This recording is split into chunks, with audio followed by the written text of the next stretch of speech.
Welcome PTN cinema உங்களை அன்புடன் வரவேற்கிறது.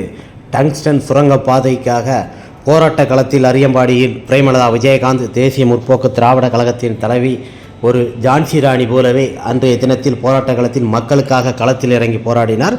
அந்த போராட்டம் மிகப்பெரிய ஒரு வெற்றியாக போராட்டங்கள் களத்தில் இறங்கியதால் டங்ஸ்டனுக்கு கைவிடப்பட்டது. அங்கு சுரங்கப்பாதைகள் வராது என்று கைவிடப்பட்டார்கள். அங்கு போராட்ட களத்தில் கலந்து கொண்ட தொண்டர்கள் மற்றும் பலரும் பார்த்திங்கன்னா அந்த ஊரில் இருக்க பெரிய தலைவர்கள் எல்லாருமே, விவசாயிகள் எல்லாருமே வந்து பிரேமலதா விஜயகாந்த் அவர்களை கேப்டன் ஆலயத்தில் சந்தித்து அது ரத்தாயிருச்சு மேடம், மிகப்பெரிய ஒரு நன்றி. எத்தனையோ அரசியல்வாதிகள் இருக்கிறாங்க, எல்லோரும் பணத்துக்காண்டி சில விஷயத்தை பண்ணும்போது எங்களுக்காண்டி களத்தில் கேப்டன் விஜயகாந்த் அவர்கள் எப்படி ஒரு துணியோடு வந்து போராட்ட களத்தில் இருப்பாரோ அதுபோல் நீங்கள் எங்களுக்கு போராட்ட களத்தில் வந்தது மிகப்பெரிய ஒரு சப்போர்ட்டாக இருந்ததுன்னு சொல்லி அந்த ஊர் மக்கள் பெரும் தலைவர்கள் எல்லோருமே வந்து கேப்டன் ஆலயத்தில் சந்தித்து பேசினது மிகப்பெரிய ஒரு விஷயம்.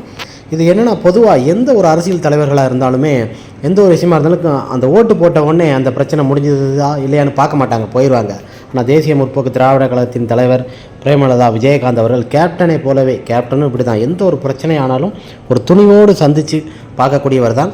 அதுபோல் பிரேமலதா விஜயகாந்த் அவர்களும் துணிவோடு சுரங்கப்பாதை கைவிடப்பட்டது. இதுதான் நமது வெற்றி.